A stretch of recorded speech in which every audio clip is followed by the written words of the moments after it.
देखो बात करते हैं सीडीपी के पहले क्लास की। तो सीडीपी जो बाल विकास है, इसमें 3 चीज़ों को पहले याद रखना पड़ता है। पहला, बच्चा कोई कमज़ोर नहीं होता है। पहली चीज़ें हैं कि बच्चा कोई कमज़ोर नहीं होता। सेकंड चीज़ें हैं कि बच्चा को पढ़ाने का क्या तरीका होना चाहिए। तो सबसे पहले हम देखेंगे शिक्षण विधि, क्योंकि बच्चे को तैयार करना है ना। तो हमारा पहला टॉपिक है शिक्षा और शिक्षण विधि। सीडीपी का पहला टॉपिक शिक्षा और शिक्षण विधि। अब हम ये जानते हैं कि शिक्षण विधि और शिक्षा का क्या अर्थ है। पहला टॉपिक, पहली बातें, पीडीएफ कल से डिजाइन करेंगे। आपको ये फटा हुआ पीडीएफ इसलिए लग रहा है क्योंकि ये पीडीएफ कट करके निकाला गया है। शिक्षण का अर्थ है सीखने में सहायता करना। पहली बात, बेसिक सी बात है कि शिक्षण का क्या अर्थ है, सीखने में सहायता करना। अब यहाँ पे 3 तरह की बातें होती है। पहला, बच्चे को सीखने में सहायता कैसे कर सकते हैं, कैसे कर सकते हैं, सहयोग देके। तो बच्चों को शिक्षण में सहायता देना यानी सहयोग देना, जिसको बोलते हैं पाड़ प्रदान करना। पहली बात हुई ना। तो शिक्षण अधिगम का अर्थ है कि बच्चों को शिक्षण अधिगम से जोड़ते समय शिक्षक को ध्यान रखना चाहिए कि उसका सारा काम खुद ही नहीं कर दे, होता है ना। तो यानी शिक्षण अधिगम का पहला बिंदु है कि बच्चा को खुद करके सीखने दो। कैसे करेगा बच्चा, खुद करके सीखेगा और शिक्षक क्या करेगा, पाड़ प्रदान करेगा यानी सहारा देगा। शिक्षण अधिगम का पहला बिंदु कि बच्चा को खुद करके सीखने दो। जिन पियाजी कि बच्चा क्या करेगा, खुद करके सीखेगा और शिक्षक क्या करेगा, सहारा देगा। तो शिक्षण अधिगम में अब यहाँ पे पहला सवाल कि शिक्षण अधिगम में शिक्षक की भूमिका क्या है, एक सहयोगकर्ता की। समझ आया ना पहली बातें। तो शिक्षण अधिगम में शिक्षक की क्या भूमिका है, सहयोगकर्ता की और कुछ नहीं। अब क्या होगा कि एक बच्चा पूरी तरीके से स्वतंत्र है सीखने के लिए, नहीं। एक बच्चा सहयोग के साथ सीखेगा, स्वतंत्र तरीके से वो सीखेगा, मगर वो क्या करेगा, भ्रमित हो जाएगा। तो शिक्षण अधिगम में पहली चीजें हैं कि बच्चा खुद करेगा, दूसरा है कि शिक्षक उसको सहयोग करेगा। तो शिक्षण बालक को एक क्या करना चाहिए कि अब शिक्षण कैसे करेगा।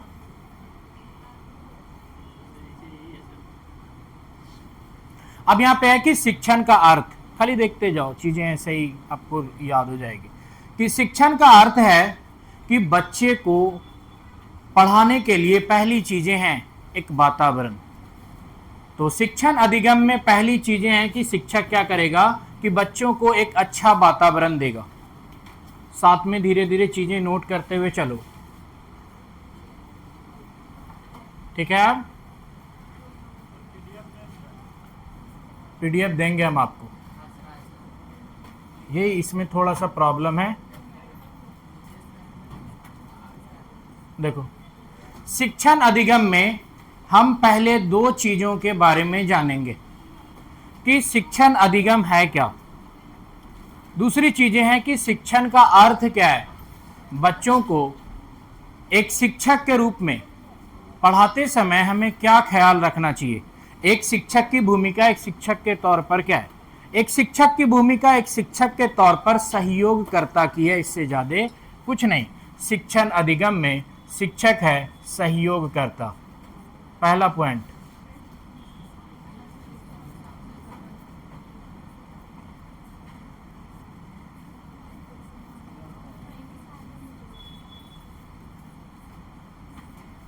हम आपको सारा पीडीएफ देंगे, कोई दिक्कत नहीं है। तो शिक्षण अधिगम में शिक्षक की भूमिका क्या है, एक सहयोगकर्ता की। पहला पॉइंट कि शिक्षण अधिगम में शिक्षक की क्या भूमिका है, सहयोगकर्ता की। दूसरा पॉइंट, शिक्षण कैसे बेहतर बनाया जा सकता है। एक शिक्षक अधिगम कराते समय निम्नलिखित में से किन पहलुओं पर सबसे ज्यादा ध्यान देगा। नंबर 1 किताबी ज्ञान पर, नंबर 2 वातावरण पर। तो क्या हो गया, सब सही चल रहा है। आप क्या हो गया, हाँ कुछ कुछ पॉइंट नोट करो ताकि आपको क्या होगा कि समझ में आएगा कि शिक्षण अधिगम में शिक्षक की भूमिका क्या है, सहयोगकर्ता की। पहला पॉइंट, सीधा क्वेश्चन बनता है, प्रीवियस ईयर बनाया कि एक शिक्षक की भूमिका क्या है, सहयोगकर्ता की, कई बार पूछा है। तो पहला है कि शिक्षण अधिगम में शिक्षक की भूमिका है सहयोगकर्ता की। शिक्षण अधिगम को बेहतर बनाने के लिए क्या किया जा सकता है? शिक्षण अधिगम को बेहतर बनाने के दो उपाय हैं, एक है वातावरण, दूसरा है व्यवस्था।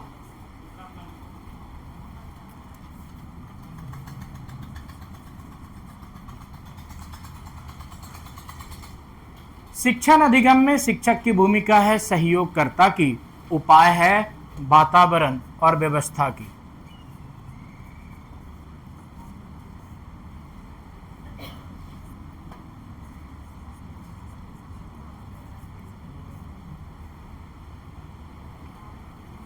शिक्षण अधिगम को बेहतर बनाने के लिए एक शिक्षक को सबसे पहले किस पहलुओं पर काम करना चाहिए? वातावरण पे। कि अगर आप खूब अच्छे टीचर हो और एक अच्छा वातावरण नहीं बनाए तो शिक्षण अधिगम प्रभावित होगा।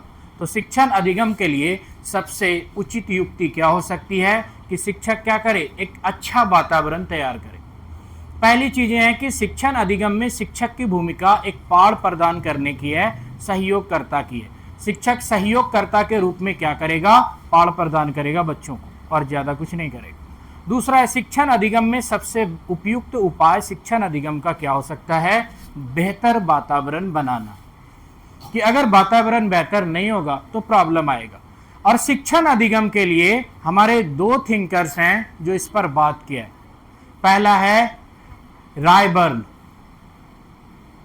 रायबर्न के अनुसार शिक्षण अधिगम के 3 पायदान हैं। यहां पे नहीं, यहां पे ये 2 चीजें लिखनी थी कि शिक्षक क्या होता है? सहयोगकर्ता। क्योंकि जब आपके एग्जाम में क्वेश्चन आता है तो फिर वहां पे गड़बड़ी हो जाती है कि शिक्षक क्या होता है? एक सहयोगकर्ता। शिक्षण के लिए सबसे उपयुक्त उपाय क्या है? वातावरण और व्यवस्था। अब है कि शिक्षा पर जो अलग अलग थिंकर है उसकी राय। तो शिक्षण अधिगम पर अलग अलग थिंकरों की राय है रायबर्न के अनुसार कि शिक्षण के 3 बिंदु हैं। रायबर्न के अनुसार शिक्षण के कितने बिंदु हैं? 3 बिंदु। पहला है शिक्षक, दूसरा है शिक्षार्थी, और तीसरा है पाठ्य वस्तु। रायबर्न के अनुसार शिक्षण अधिगम के 3 पायदान हैं। नंबर 1 है शिक्षक, दूसरा है छात्र, और तीसरा है विषय वस्तु यानी पाठ्यक्रम। रायबर्न ने शिक्षण अधिगम को 3 भागों में बांटा है, शिक्षक, छात्र और विषय वस्तु। और तीनों में अगर तीनों में अगर समायोजन यानी सामंजस्य नहीं होगा तो शिक्षण अधिगम प्रभावित होगा। तो शिक्षण अधिगम की प्रभावित होने के लिए पहली चीजें हैं कि शिक्षक, छात्र एवं विषय वस्तु तीनों एक दूसरे से सह संबंधित है। सह संबंधित का मतलब क्या होता है? जुड़े हुए। तो एक शिक्षक को शिक्षण अधिगम के समय निम्नलिखित में से किन बातों पर ध्यान देना चाहिए? पाठ्य वस्तु पर। अब पाठ्य वस्तु कैसी होनी चाहिए? सामाजिक अनुसार, यानी कि हमारे समुदाय से जुड़ा हुआ, समुदाय के अनुसार जुड़ा हुआ, समाज से जुड़ा हुआ। तो बेहतर शिक्षण में 3 चीजें इंपॉर्टेंट है रायबर्न के अनुसार: शिक्षक, शिक्षार्थी और पाठ्य पुस्तक। और ये तीनों एक दूसरे से क्या है? सह संबंधित है। तीनों एक दूसरे से सह संबंधित है, और ये बताया था रायबर्न। रायबर्न ने शिक्षण अधिगम को कितने भागों में बांटा? 3 भागों में। क्या क्या था? शिक्षक, शिक्षा और पाठ्य वस्तु। शिक्षक की भूमिका एक शिक्षक के तौर पर क्या है? सहयोगकर्ता की। शिक्षण अधिगम को बेहतर बनाने के लिए सबसे उचित युक्ति क्या है? वातावरण और व्यवस्था। अब है कि एक बच्चा घर की तुलना में स्कूल में बेहतर तरीके से सीखता है। इसके क्या कारण हो सकते हैं, या इनके निम्नलिखित कारणों में से सही कारणों को चुनिए। नीचे दिया रहेगा कि घर के अपेक्षा स्कूल में एक अच्छे वातावरण का होना सही है कि गलत? सही है ना। ये तो सिखाए कि बच्चा अच्छे वातावरण में अच्छे से सीखता है, तो घर के मुकाबले में स्कूल में क्या करेगा? अच्छे से सीखेगा, क्योंकि स्कूल में क्या होता है? अच्छा वातावरण होता है। तो शिक्षण अधिगम के लिए 2 चीजें बेहद जरूरी है, एक है वातावरण, दूसरा है व्यवस्था। अब वातावरण बच्चे को मिल रही है पढ़ने की, अलग अलग जगह से बच्चा आ रहा है, विविधता को लेके आ रहा है, मगर वहां व्यवस्था की कमी है, शिक्षण अधिगम प्रभावित होगा। निम्नलिखित में से शिक्षण अधिगम प्रभावित होने के क्या कारण हैं? एक, उचित वातावरण का ना होना, उचित व्यवस्था का ना होना। तो व्यवस्था और वातावरण शिक्षण अधिगम को प्रभावित करता है। शिक्षक शिक्षण अधिगम में एक सहयोग करता है। शिक्षण के लिए सबसे बेहतर उपाय है वातावरण और व्यवस्था। एक शिक्षक बच्चों को बेहतर तरीके से सीखने को प्रोत्साहित करने के लिए निम्नलिखित में से किन पहलुओं पर सबसे अधिक जोर देगा? वातावरण और व्यवस्था पर। तो शिक्षक क्या करेगा? समझ आया हम इतना देर बात किए तो? पहला, एक शिक्षक क्या है? सहयोग करता है। शिक्षण अधिगम के लिए सबसे पहला उपाय वातावरण और व्यवस्था। शिक्षण अधिगम को रायबर्न कितने भागों में बांटा? 3 भागों में। कौन कौन सा? शिक्षक, छात्र और पाठ्य पुस्तक। अब यहाँ पे 4 दिया रहेगा ऑप्शन। निम्नलिखित में से रायबर्न के अनुसार शिक्षण अधिगम के कारक नहीं है, तो शिक्षण अधिगम के कारक कितने हो जाएंगे? 3, जो दिया हुआ है वहां पे दिया रहेगा शिक्षक, छात्र, पाठ्य पुस्तक, 3 दिया रहेगा, चौथा कुछ भी दे देगा वो, तो चौथा नहीं जाएगा। रायबर्न ने शिक्षण अधिगम व्यवस्था को बेहतर बनाने के लिए उनको 3 भागों में बांटा है, शिक्षक, छात्र और पाठ्य पुस्तक, और ये तीनों एक दूसरे से सह संबंधित हैं, जुड़े हुए। जैक्सन के अनुसार शिक्षण 2 या 2 से अधिक व्यक्तियों के बीच आमना सामना है, जिसमें एक व्यक्ति अध्यापक, दूसरे व्यक्ति छात्र, और इन दोनों में जो वार्ताएं होती है उससे जो परिवर्तन होता है उसको शिक्षा बोलते हैं। तो शिक्षण व्यवस्था को जैक्सन 2 भागों में बांटा है। उसमें जैक्सन बोलता है, इसमें अब है कि निम्नलिखित में से शिक्षण व्यवस्था में जैक्सन ने किस चीज को शिक्षण अधिगम के लिए उपयुक्त नहीं माना है? वो है पाठ्य पुस्तक, क्योंकि जैक्सन ने शिक्षण व्यवस्था में 2 चीजों को महत्वपूर्ण माना है, एक है शिक्षक, दूसरा है छात्र। लेकिन रायबर्न के अनुसार कितने हैं? 3। क्या क्या? शिक्षक, छात्र, पाठ्य पुस्तक। लेकिन इनके अनुसार, जैक्सन के अनुसार 2, छात्र और शिक्षक। तो निम्नलिखित में से शिक्षण अधिगम के लिए जैक्सन ने किस चीज को उपयुक्त नहीं माना है? पाठ्य पुस्तक को। इसीलिए जैक्सन का कहना था कि बच्चों को बेहतर तरीके से अधिगम कराने के लिए सबसे बेहद जरूरी है कि बाहरी दुनिया से जोड़ के दिखाओ, बाहरी दुनिया से जोड़ के पढ़ाओ।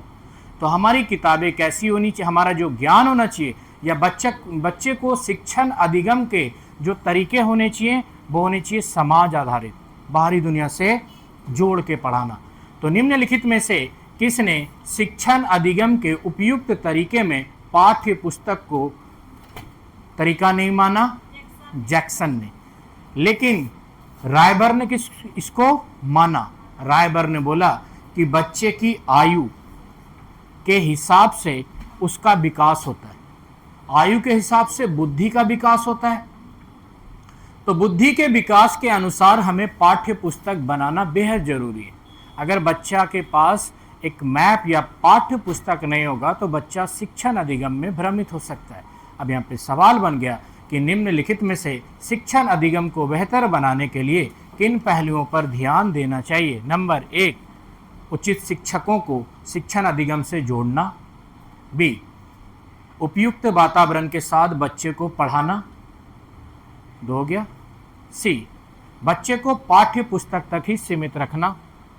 बच्चे को पाठ्य पुस्तक तक सीमित रखना नहीं, पाठ्य पुस्तक सही है कि बच्चे को पाठ्य पुस्तक से जोड़ के पढ़ाना या पाठ्य पुस्तक से जोड़ना, लेकिन पाठ्य पुस्तक तक सीमित नहीं रखना। इसीलिए जैक्सन क्या हो गया कि रायबर्न के थ्योरी पर हावी हो गया, क्योंकि जैक्सन का मानना था कि पाठ्य पुस्तक बच्चों को पाठ्य पुस्तक तक सीमित कर देते और हमें बच्चों को पाठ्य पुस्तक जो प्रारंभिक अवस्था है वहाँ पे नहीं देनी चाहिए। इसीलिए प्राइमरी स्तर पर बच्चों को जो भारी सब्जेक्ट है, कोई बात नहीं, फिर से करते हैं।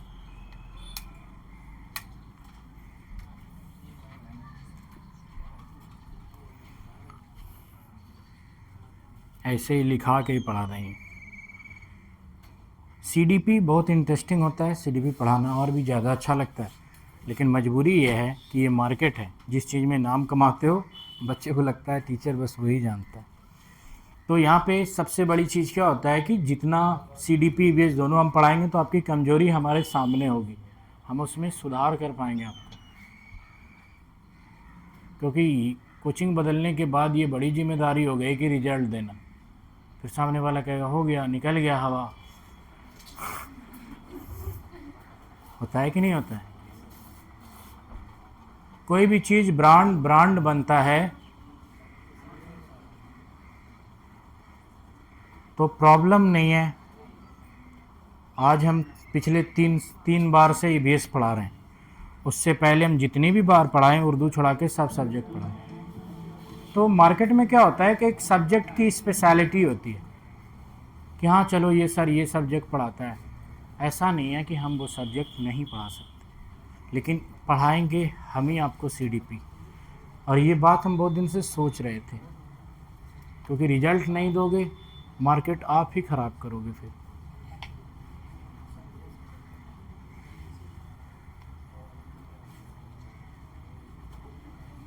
देखो यहाँ पे अब हम बात करते हैं। हमारा पहला टॉपिक था शिक्षण। हम लोग बात किए कि शिक्षण के लिए 3 चीज़ें होनी चाहिए। पहला व्यक्ति कौन था? रायबर्न। दूसरा था जैक्सन। रायबर्न के अनुसार शिक्षण अधिगम के 3 पायदान हैं: शिक्षक, छात्र और पाठ्य वस्तु। 3 पायदान।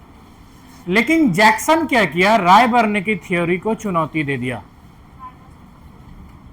जैक्सन क्या बोला कि शिक्षण अधिगम के सबसे अच्छे बेहतर उपाय है कि शिक्षक और छात्र दोनों आमने सामने होते हुए सामाजिक ज्ञान पर चर्चा करके शिक्षण को बेहतर बनाएं।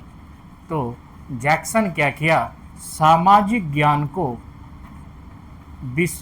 पाठ्य पुस्तक माना। अब है जैक्सन के अनुसार सामाजिक ज्ञान। अब सामाजिक ज्ञान क्या है?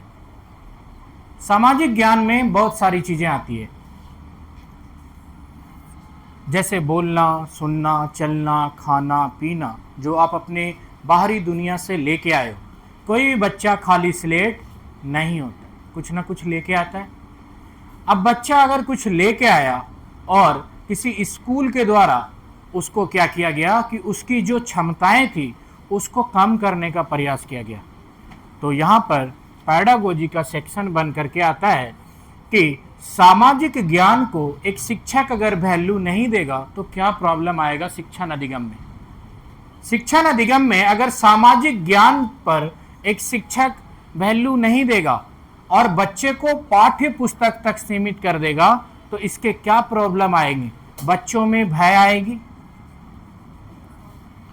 एक पहली चीजें हैं कि अगर बच्चों को पाठ्य पुस्तक तक सीमित कर दिया तो क्या बच्चों को पाठ्य पुस्तक तक सीमित करना चाहिए?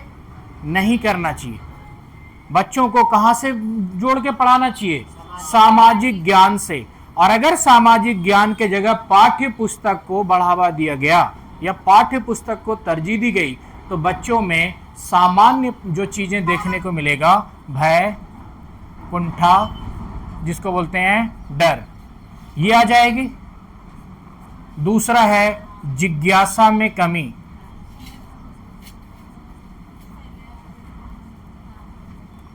जिज्ञासा में कमी। पहली चीजें हैं भय, कुंठा, डर आएगा, जिज्ञासा में कमी होगी। अब यहां पर क्या हो जाएगा, अगर पाठ्य पुस्तक आधारित विषय होगी तो बच्चा प्रतियोगी हो जाएगा। प्रतियोगी मतलब क्या होगा कि वो लोगों को हराने की कोशिश करने लगेगा। वो कहेगा खूब अच्छे से किताब पढ़ेंगे, खूब मार्क्स लाएंगे। और प्रतियोगी बनना यानी कि यहां से निकल करके आएगा वो समानता, जिसको बोलते हैं ऊंच नीच।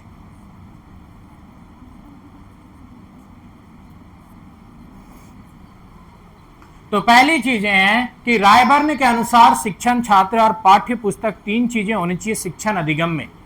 अगर शिक्षण अधिगम में पाठ्य पुस्तक को तरजीह दी जाएगी तो जो बाहरी कोई बच्चा क्या होता है कि बिना पढ़े हुए भी वो बहुत अच्छा सोचता है। बहुत आदमी जाहिल है समाज में, लेकिन वो पढ़े लिखे से बेहतर है नॉलेज के हिसाब से, है कि नहीं है? क्या उसको पाठ्य पुस्तक तक अगर सीमित रखा जाता तो जो बुद्धि समाज सिखाया वो सीख पाता क्या? नहीं। तो इसीलिए क्या बोला है, पाठ्य पुस्तक के समक्ष जो सामाजिक ज्ञान है, तो यहां पे है कि निम्नलिखित में से शिक्षण अधिगम में एक शिक्षक को किस पहलुओं पर अत्यधिक बल देना चाहिए? पाठ्य पुस्तक पर, सामाजिक ज्ञान पर। अब ये चार ऑप्शन वहां पे मिल गया, तो किस चीजों पर ध्यान देना चाहिए? सामाजिक ज्ञान पर। एक बच्चे को शिक्षण अधिगम कराते समय उसके ज्ञान को बाहरी ज्ञान के साथ जोड़ के पढ़ाना चाहिए। बाहरी ज्ञान और सामाजिक ज्ञान यानी बाहरी ज्ञान से अगर उसका शिक्षण अधिगम नहीं होगा तो उसमें क्या कमी को देखने को मिलेगा? तो उसके अंदर किन क्षमताओं का ह्रास होगा? तो क्षमता का ह्रास होगा ना। तो क्षमता का ह्रास होगा अगर बच्चे को सामाजिक ज्ञान के जगह पाठ्य पुस्तक से जोड़ के पढ़ाया जाएगा, तो बच्चों में क्षमताओं का ह्रास देखा जाएगा। पहला, डर, कुंठा, भय, यानी वो अब क्लास नहीं जाएगा, भाग जाएगा। देखते हो किसी बच्चे का अगर इंग्लिश मीडियम में करा दिए ना, दूसरे दिन से जाना बंद। कभी घर में छुप गया, बोरी में छुप गया, खटिया के नीचे घुसा हुआ है। जानते हो क्यों? क्योंकि उसके ऊपर लाद दिया गया पाठ्य वस्तु। फिर इसी को देखो सरकारी स्कूल में भेजो जहां कोई पाठ्य वस्तु नहीं है, अकल भी सीख रहा है, लड़ना झगड़ना सारी चीजें सीख रहा है, तो वो हो गया, उसको सामाजिक ज्ञान को वहां पे रोका नहीं गया। अब वहां पे बच्चा जा करके बोलता है, अब जैसे बहुत सारी शब्द ऐसे हैं, तुमसे बोलेगा शिक्षक क्या नाम है, बोलोगे ऐ, मास्टर बोलेगा ना ऐ मत बोलो, बोलो जी। तो आपके सामाजिक ज्ञान को कम किया गया ना, आपकी भाषाओं पे रोक लगाई गई ना। अब आपसे बोलेगा नाम क्या है, बोलोगे ही नहीं। तो यहां से क्या हो जाएगा कि क्षमताओं का ह्रास होगा, भय कुंठा डर आएगा, जिज्ञासा में कमी आएगी, और जिज्ञासा में कमी आएगी तो स्कूल अनुपस्थिति बढ़ेगी। एक बच्चा, शिक्षक का ये दायित्व है कि बच्चों की जिज्ञासा किसी भी हाल में कम ना हो, और अगर बच्चों की जिज्ञासा कम होगी तो शिक्षण अधिगम प्रभावित होगा। तो शिक्षण अधिगम प्रभावित होने में सबसे बड़ी भूमिका इसकी भी है, जिज्ञासा में कमी। तो शिक्षण अधिगम को बेहतर बनाए रखने के लिए शिक्षक की निम्नलिखित योजनाओं में शामिल है। नंबर 1, बच्चों में डर भय ना हो या ना बढ़े, या डर भय को क्या करना चाहिए, हतोत्साहित करना चाहिए। यानी डर भय जैसी चीज़ों में को क्या करना चाहिए, कम करना चाहिए, या डर भय जैसी चीज़ों को कम करने के लिए प्रोत्साहित करना चाहिए। यानी उसके लिए क्या करना चाहिए, उसको सपोर्ट करना चाहिए। दूसरी चीज़ें हैं जिज्ञासा में कमी, उसमें जिज्ञासा में कमी ना हो। अगर जिज्ञासा में कमी होगा तो शिक्षण अधिगम प्रभावित होगा, बच्चा स्कूल नहीं आएगी। अगली चीज़ है कि बच्चा को प्रतियोगी बनाएगा। प्रतियोगी यानी बच्चा खूब मार्क्स लाने का सोचेगा, यहाँ से ऊंच नीच और समानता की भावना पनपेगी। बच्चा सोचेगा कि खूब मार्क्स लाएंगे, माहौल बनेगा, नाम होगा, तो यहाँ से बच्चा क्या हो जाएगा, प्रतियोगी बनेगा। तो यहाँ पे है कि शिक्षण अधिगम में एक शिक्षक को बच्चों को निम्नलिखित में से किस पहलुओं को बढ़ावा नहीं देना चाहिए, प्रतियोगियों के लिए प्रोत्साहित नहीं करना चाहिए। प्रतियोगी का मतलब है कि एक दूसरे को हराने की चेष्टा। हम लोग एग्जाम देते हैं, प्रतियोगी बने हैं तो कोई ना कोई हारेगा ना। तो एक शिक्षक क्या है कि एग्जाम प्रतियोगिता आधारित नहीं होता है। एग्जाम होता है बच्चों के आकलन का, कि बच्चा क्या सीखा और हम अपनी जो पढ़ाने की जो तरीका है, जो अपनी जो नीति है, उसमें क्या बदलाव ला सकते हैं, इस चीज का आकलन होता है परीक्षा में। तो यहाँ पे भय, कुंठा, डर आएगा, जिज्ञासा में कमी आएगा, बच्चा प्रतियोगी बनेगा। और दूसरा है कि बच्चा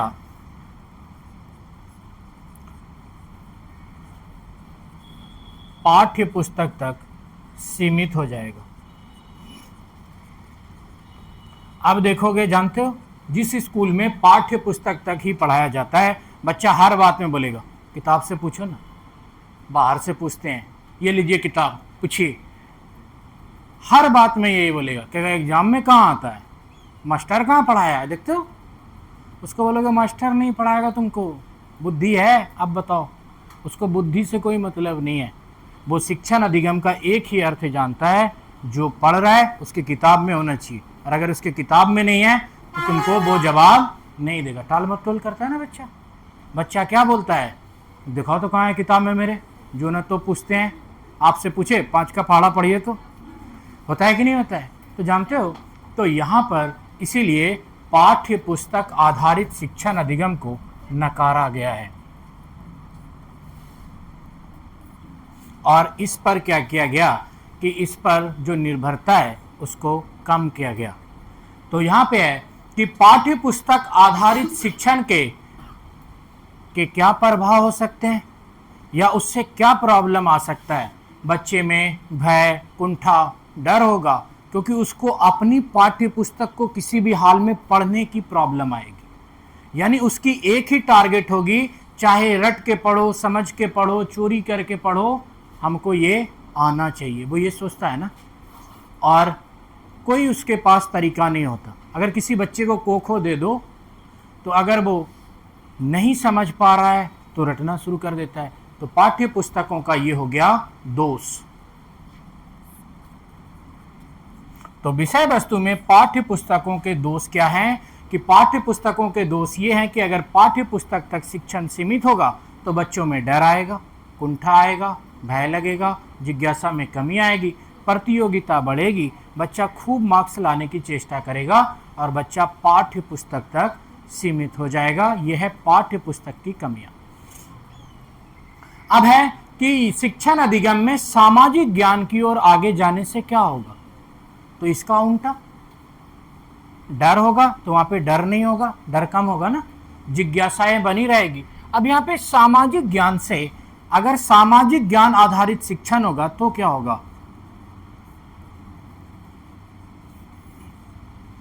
ये हो गया पाठ्य पुस्तक आधारित शिक्षण।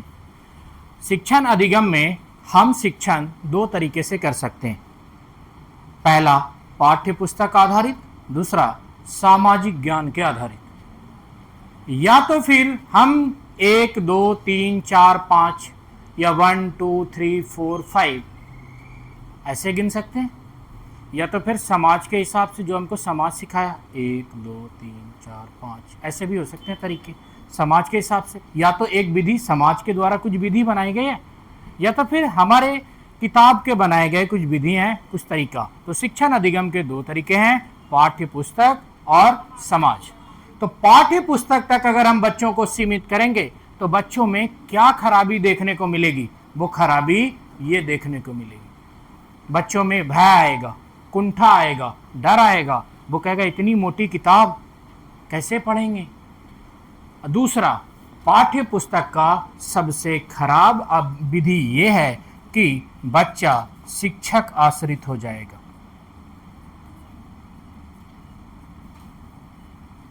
देखो, पहले आपका हम कॉमन सेंस डेवलप कर रहे हैं।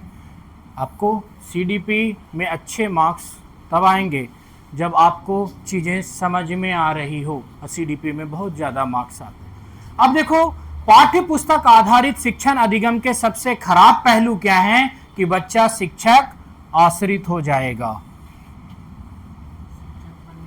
शिक्षक पे निर्भर होगा ना। पाठ्य पुस्तक आधारित शिक्षण अधिगम होगी तो, शिक्षण अधिगम अगर पाठ्य आधारित होगी तो बच्चा पूर्ण रूप से शिक्षक पर आश्रित हो जाएगा, उसका बुद्धि काम नहीं करेगा। स्कूल अगर वो एक दिन एब्सेंट किया ना, आते ही बोलेगा अरे कल मास्टर क्या पढ़ाया, न सोचा न समझा, उतारने में भिड़ गया, उतारने के बाद भी समझ नहीं आया। यानी पाठ्य पुस्तक आधारित शिक्षण क्या है, कठोर है, जिसको हम बोलेंगे जटिल। तो पाठ्य पुस्तक आधारित शिक्षण के दोष क्या हैं? पाठ्य पुस्तक आधारित शिक्षण जटिल है, सख्त है, इसको सीखने में बहुत मेहनत लगती है। तो पाठ्य पुस्तक शिक्षण अधिगम के कितने पायदान हो गए? 2 पायदान। अगर एक शिक्षक है वो शिक्षण अधिगम बच्चे को किस तरीके से करा सकता है? पाठ्य पुस्तक आधारित या सामाजिक ज्ञान आधारित। या तो शिक्षक किताब में जो लिखा हुआ है वैसे पढ़ाए, या तो फिर जो दुनियावी समझ है उससे। तो एक शिक्षक को शिक्षण अधिगम कराते समय बच्चों को बाहरी ज्ञान से जोड़ के पढ़ाना चाहिए, क्योंकि बाहरी ज्ञान क्या होते हैं? सरल होते हैं, और पाठ्य पुस्तक क्या होता है? जटिल। तो सामाजिक ज्ञान क्या होता है? सरल और सहज। पहली चीजें हो गए, पहला पॉइंट कि सामाजिक ज्ञान या सामाजिक शिक्षण अधिगम के तरीके सहज और सरल होते हैं, वहीं पाठ्य पुस्तक आधारित शिक्षण अधिगम जटिल होता है। बच्चा शिक्षक आश्रित होता है और यहां बच्चा स्वतंत्र होता है। शिक्षण अधिगम में बच्चा कहां स्वतंत्र होता है? सामाजिक ज्ञान में। पाठ्य पुस्तक में बच्चा स्वतंत्र होता है क्या? नहीं होता है, उसको किताबी ज्ञान तक सीमित रहना पड़ता है। ये दोनों में अंतर है, यही है पॉजिटिव और नेगेटिव।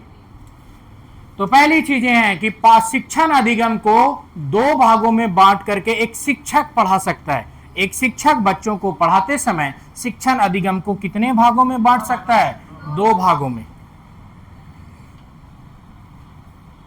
अब यहां से हमारा तैयार हो गया कंटेंट एरिया कि एक शिक्षक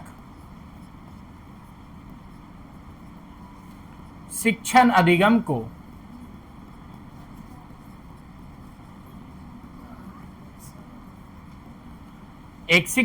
शिक्षक अधिगम को 2 तरीके से बच्चों तक पहुंचा सकता है। 2 विधि है शिक्षण अधिगम। शिक्षक बच्चों को शिक्षण अधिगम कराने के लिए 2 तरीके का उपयोग कर सकता है। एक है सामाजिक ज्ञान और दूसरा है पाठ्य पुस्तक।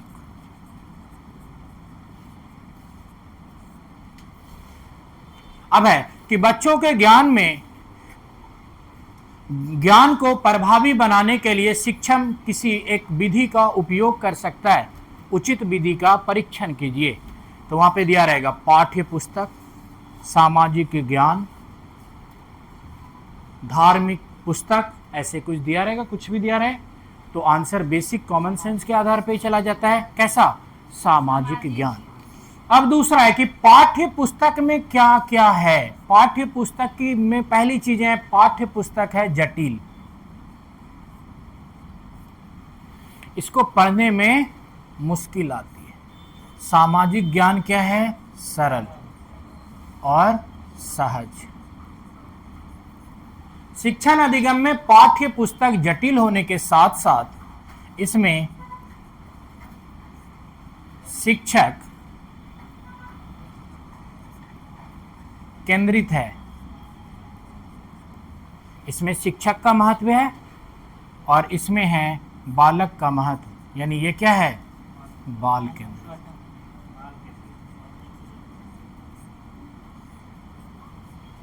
ये हो गया ना कि सामाजिक ज्ञान में बच्चा बाल केंद्रित एजुकेशन होता है। वो कहेगा अच्छा सर इसको ये बोलते हैं, बोलेगा ना, टटर करेगा आगे, क्योंकि वो किताब के ज्ञान में। फिर किताब से पूछो बोका की तरह बैठा रहेगा, क्योंकि बेचारा किताब पढ़ने का उसको फुर्सत कहाँ है। लेकिन सामाजिक ज्ञान तो ढेरों है, भंडार है। इसीलिए ये क्या होता है? बाल केंद्रित होता है। बच्चा देखना, अभी किसी मैच के बारे में चर्चा करो, फिर देखना किताब के बाहर है ना, बच्चा टर टर करेगा। फिर किताबी ज्ञान के बारे में बच्चा क्या हो जाएगा? शांत हो जाता है। किताबी ज्ञान पे शिक्षक टर टर करता है। दूसरी, अब शिक्षक केंद्रित हो गया तो ये क्या हो गया? शिक्षक आश्रित।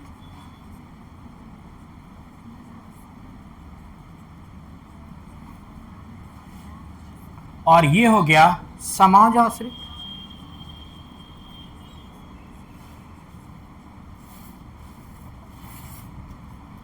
अब देखो, किसी बच्चे के विकास में सबसे बड़ी भूमिका होती है आनुवंशिकी और पर्यावरण की। किसी भी बालक के विकास में सबसे बड़ी भूमिका, किसी भी समाज की सबसे बड़ी भूमिका होती है पर्यावरण और आनुवंशिकी, और पर्यावरण के अनुसार जो सीखेगा इसको बोलेंगे जैविक अधिगम, जैविक शिक्षण या प्राकृतिक शिक्षण।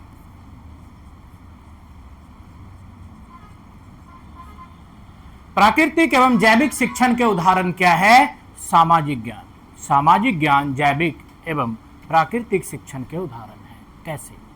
हमारी प्रकृति सिखाती है हमको चलने का ढंग, बोलने का ढंग, उठने बैठने का ढंग, कैसे अपने समाज में घुलना मिलना है, हमारे समाज के नियम आदर्श क्या हैं, और ये हमको क्या करती है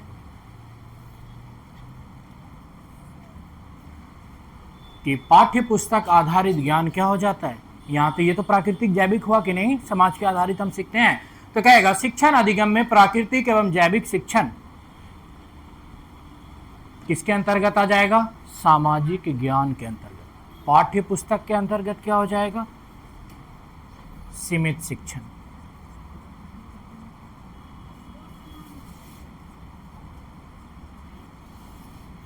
पॉइंट बहुत ज्यादा हो जाएगा, जितना लिखते जाएंगे जितना आप सोच सकते हो। तो यहाँ पे क्या है कि हमको दोनों चीज में अंतर करना है। पाठ्य पुस्तक क्या है? जटिल है। पाठ्य पुस्तक शिक्षक के भरोसे। दूसरा है इसमें सीमित शिक्षण होता है, सीमित ज्ञान होता है। पाठ्य पुस्तक में जो किताब में है उतना तक ही है, लेकिन हमारा समाज हमको बहुत कुछ सिखाता है। तो सामाजिक ज्ञान के पक्ष में कौन था और पाठ्य पुस्तक के पक्ष में कौन था? आते हैं पीछे।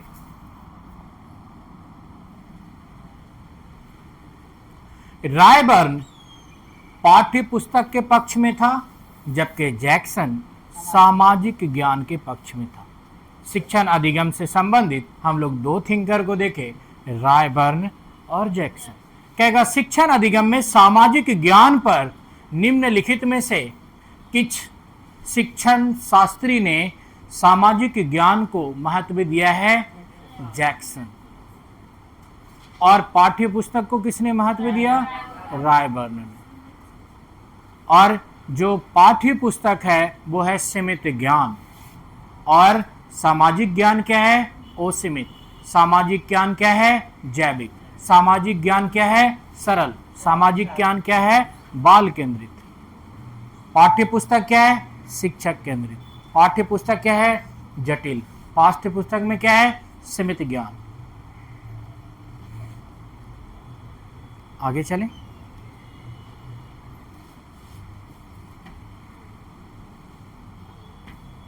एक मिनट।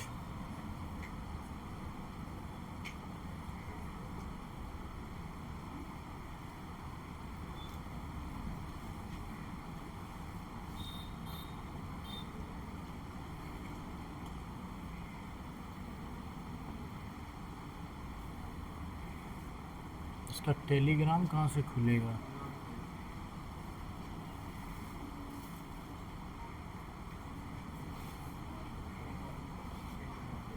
इसका टेलीग्राम कहाँ से खुलेगा? कहाँ पे? यहीं से के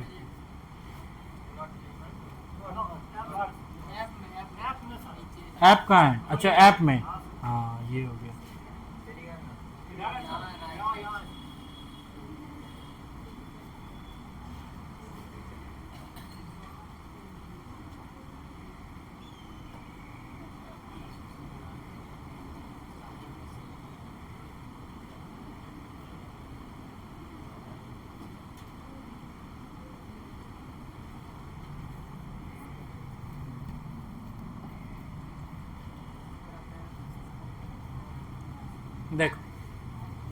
कुछ कुछ चीज़ें आपको यहाँ पे समझ आए होगी कि शिक्षण के लिए दो तरीके हैं हमारे पास।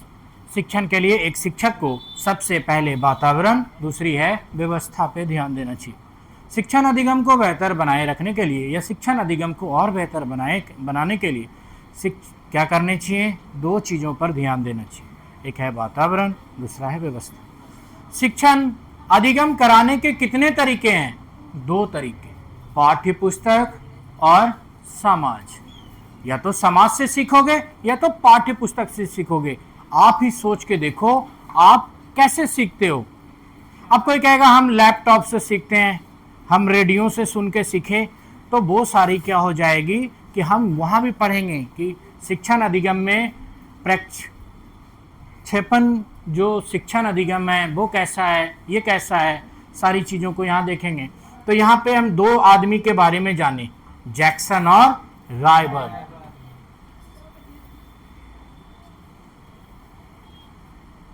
अब है शिक्षण की प्रकृति।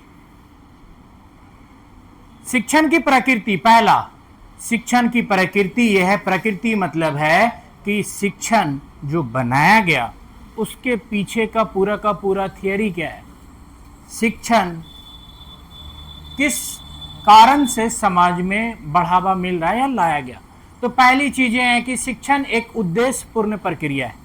कोई भी बच्चा पढ़ने जा रहा है या कोई माँ बाप अपने बच्चे को भेज रहा है तो उसका एक उद्देश्य है। तो शिक्षण अधिगम क्या है? एक उद्देश्यपूर्ण प्रक्रिया। और अगर इसका कोई उद्देश्य नहीं होता तो माँ बाप अपने बच्चों को नहीं भेजता। उसका उद्देश्य है कि कल को बेटा डॉक्टर बनेगा, इसीलिए वो क्या कर रहा है? शिक्षण अधिगम से बच्चे को जोड़ा हुआ है। नहीं जाता है तो बत्ती लेके मारता है, नहीं जाता है तो उसको उठा के स्कूल लेके जाता है। तो शिक्षण अधिगम की प्रकृति यानी शिक्षण अधिगम किस तरीके का है? तो शिक्षण अधिगम की प्रकृति है पहला उद्देश्यपूर्ण। तो पहला नीचे लिखो, शिक्षण अधिगम की प्रकृति।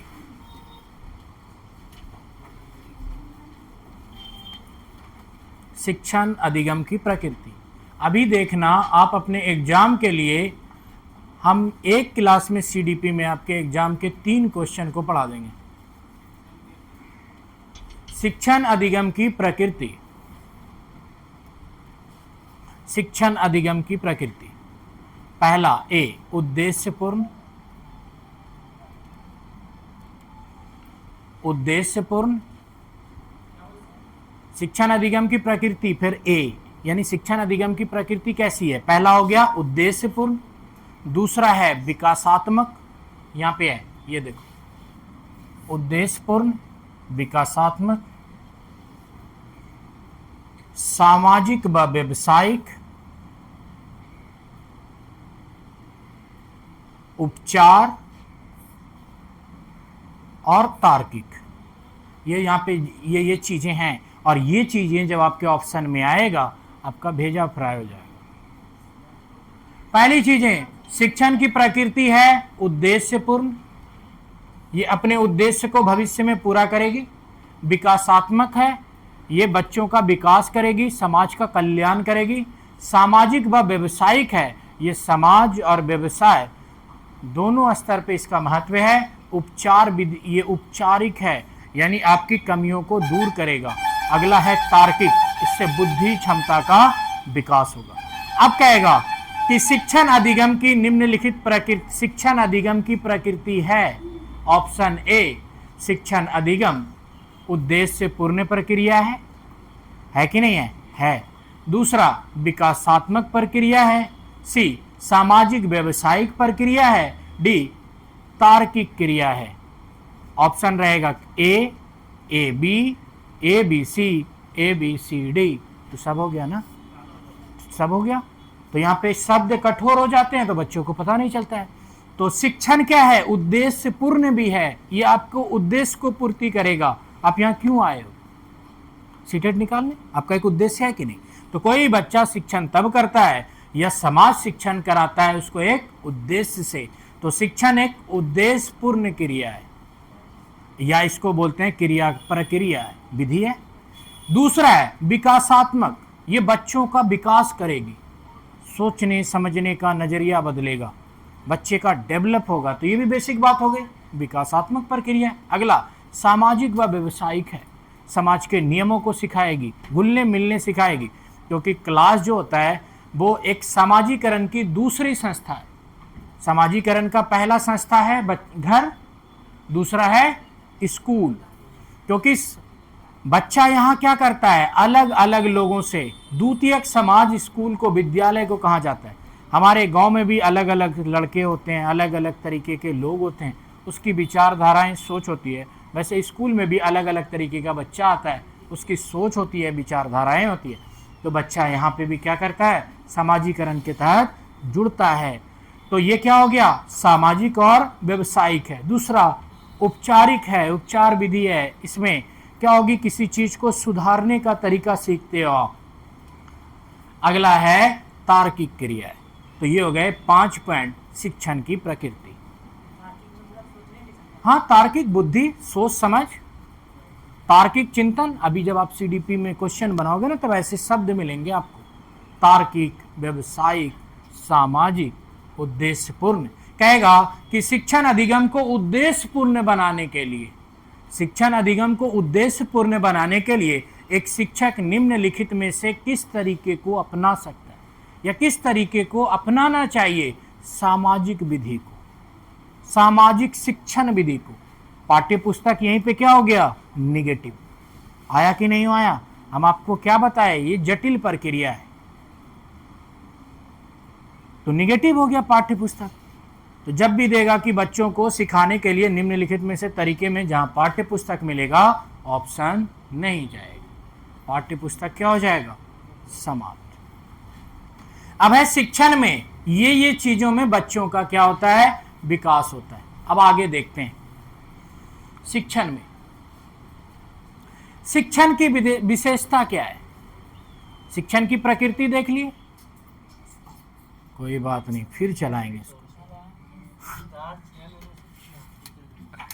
इसको लगाना पड़ेगा इन्वर्टर, ऐसा कि नहीं, एक होता है इनक्रप्टेड, जो होता है कि लाइट को कंटिन्यू रखे।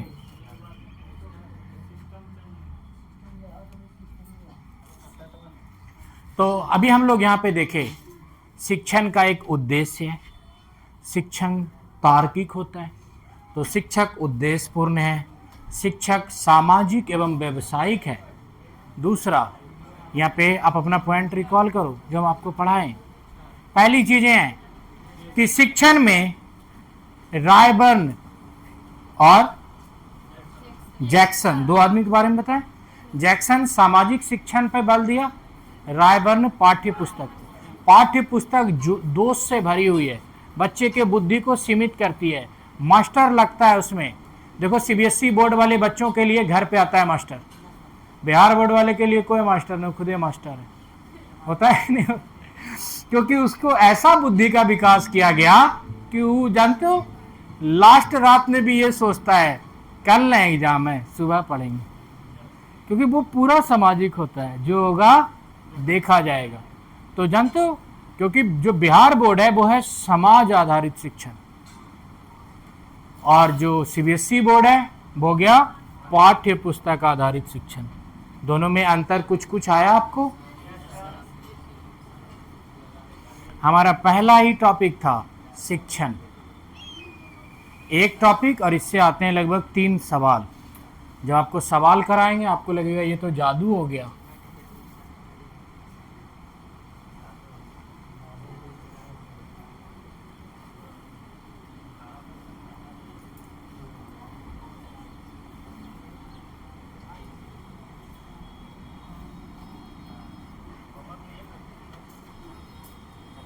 ये थोड़ा सा इसमें स्पीड कम है और कोई बात नहीं। तो हम लोग पढ़े जैक्सन, रायबर्न। जैक्सन क्या था, समाज आधारित शिक्षण अधिगम, और रायबर्न था पाठ्य पुस्तक। पाठ्य पुस्तक शिक्षण अच्छी है क्या, नहीं है, जटिल है, महंगी है, बहुत सारी बात है। पाठ्य पुस्तक आधारित शिक्षण जटिल है, महंगी है, शिक्षक आधारित है, शिक्षक लगता है, बुद्धि कम होती है, बुद्धि का विकास कम होता है, क्योंकि किताब तक सीमित हो जाता है। 3 इडियट के तरह डिफिनेशन बोलेगा, आप ऐसे फालतू नहीं बोल सकते, उसको बोलते हैं पाठ्य पुस्तक आधारित। दूसरा है शिक्षण की प्रकृति क्या है, प्रकृति मतलब शिक्षण का क्या तरीका है, ये उद्देश्य को पूरा कराएगा, तार्किक बुद्धि बनाएगा, यानी तर्क वितर्क समझने वाला, यानी तोड़ मरोड़ के फिर गया। इसको हाँ, इसको ऑफ कर देते हैं और डायरेक्ट इन्वर्टर से देते हैं।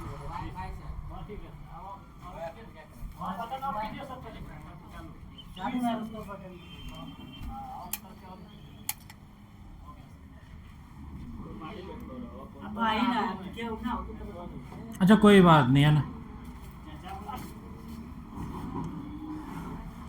पहला, शिक्षण अधिगम को हम लोग दो भागों में बांटे। शिक्षण अधिगम में पहला है समाज आधारित शिक्षण, पाठ्य पुस्तक आधारित शिक्षण। पाठ्य पुस्तक आधारित शिक्षण की चर्चा किया था रायबर्न ने, और समाज आधारित शिक्षण जैक्सन ने। पाठ्य पुस्तक आधारित शिक्षण महंगा है, जटिल है, डरावना है, बच्चों में भय, कुंठा, डर पैदा करता है, जिज्ञासा कम करता है। बच्चा हर दिन सोचता है इतना भारी है भक्त, हाँ कभी कभी तो क्या करता है जानते हो, चैप्टर ही निकाल के फेंक देता है। ऐसा होता है, उकता जाता है बच्चा, और इतना उकता जाता है पाठ्य पुस्तक आधारित कि जेम्स को नथिया पहना देता है। देखो अपनी कॉपी में, किताब में, इतना उकता जाता है किताब से, क्योंकि उसकी बुद्धि क्या कर दी जाती है, सीमित कर दी जाती है। हर दिन मार पड़ती है उसको, ना पढ़ने के लिए, ना रटने के लिए, और वो उस चीज़ को अलग तरीके से पढ़ने का प्रयास करता है, लेकिन मास्टर उसकी भावनाओं को समझ नहीं पाता। वो मास्टर को कहना चाहता है कि हमको नहीं पढ़ना ये किताब आपकी, हमको कोई और तरीके से पढ़ाओ, लेकिन बेचारा बोले कैसे। फिर अंत में एक दिन बोलता है कि समझ नहीं आता हमको पढ़ाए, हम जाएंगे दिल्ली, करेंगे बिल्डिंग। इसीलिए क्या होता है, पाठ्य पुस्तक आधारित शिक्षण का सबसे बड़ा दोष है कि बच्चा क्या करता है कि बहुत जल्दी शिक्षण अधिगम से दूर हो जाता है। धीरे धीरे उसकी जिज्ञासा कम होती है और वो उसकी अनुपस्थिति। तो शिक्षण अधिगम यानी कि स्कूली स्तर पर बच्चों की अनुपस्थिति बढ़ने का कारण क्या है, पाठ्य पुस्तक आधारित शिक्षण, किसको बस किताब किताब किताब।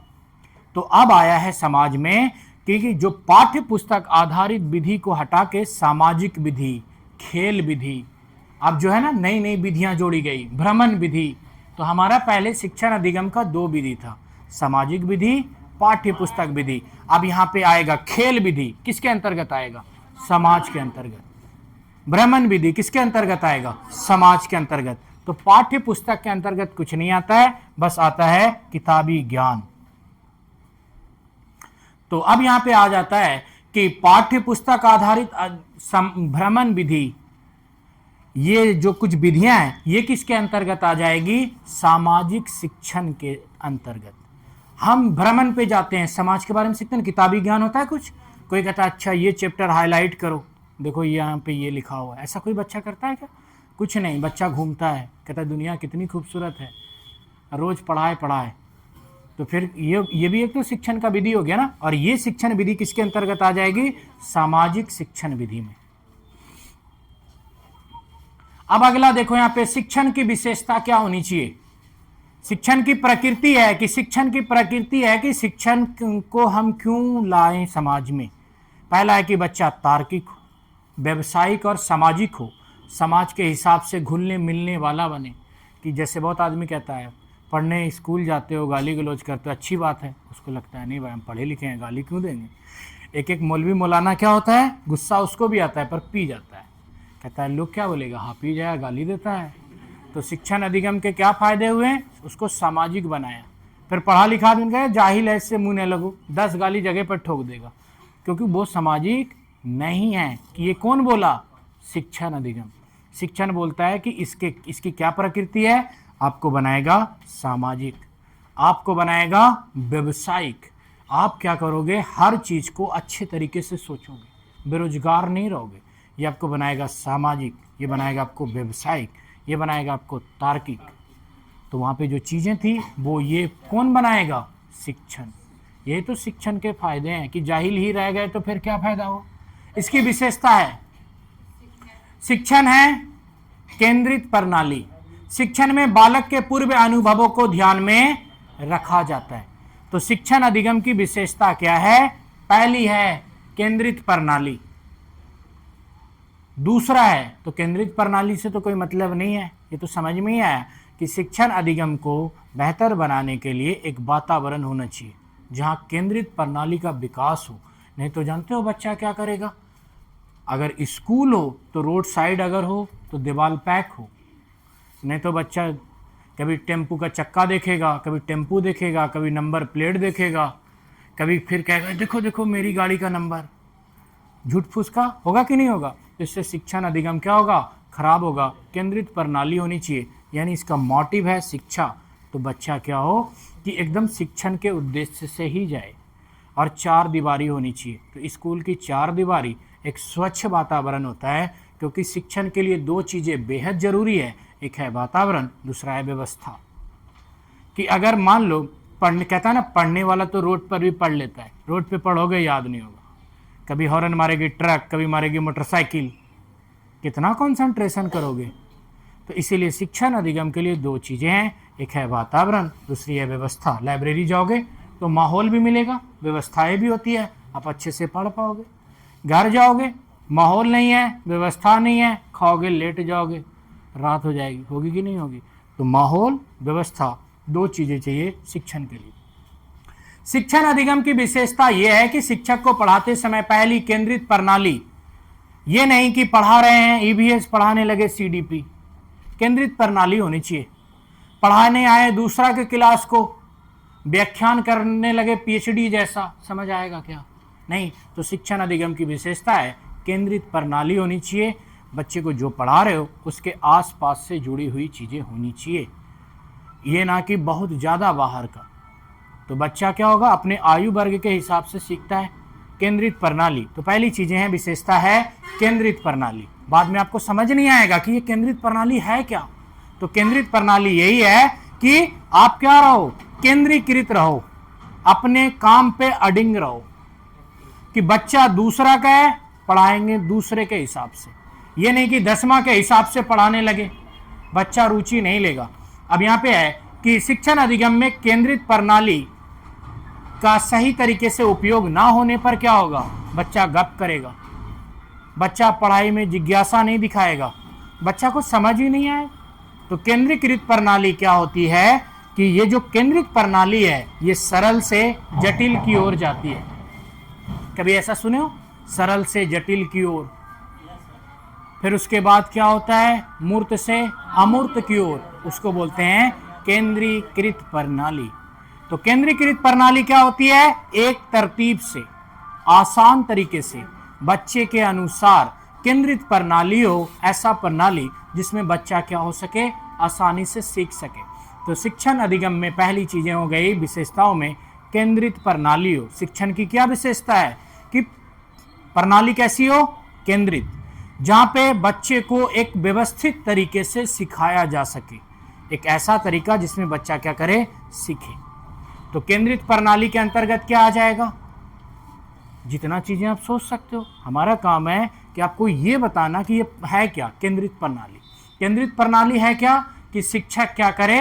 केंद्र में रह करके जो चीज़ सिखाने आया है वो सिखाए और जाए, ये होता है केंद्रित प्रणाली। बच्चा पढ़ने आया है तो केंद्रित प्रणाली के अंतर्गत पढ़ाई करे। अब केंद्रित प्रणाली में क्या हो जाएगा कि टीचर आसान एग्जाम्पल ले, बाहरी दुनिया से जोड़ करके पढ़ाए, कि जो पढ़ने का जो मोटिव है, इसकी विशेषताएं वो पूरी हो जाए। दूसरा है शिक्षण में बालक के पूर्व अनुभवों को ध्यान में रखा जाता है। अब यहाँ पे गड़बड़ी क्या आती है कि बच्चा क्या करता है कि शिक्षक से सवाल पूछता है, बच्चा मास्टर निगलेक्ट कर देता है। इससे बच्चे के मन में आता है कि पहले तो मास्टर को पता नहीं होगा, दूसरा है मास्टर हमको वैल्यू नहीं देता है, तीसरा है तेज तेज बच्चा को वैल्यू देता है। ऐसे भी वो क्या हो जाएगा? धीरे धीरे आउट हो जाएगा। और अगली चीज़ें हैं कि बच्चा के अनुभवों को ध्यान में रखना चाहिए, बीच बीच में पूछना चाहिए, समझ आया?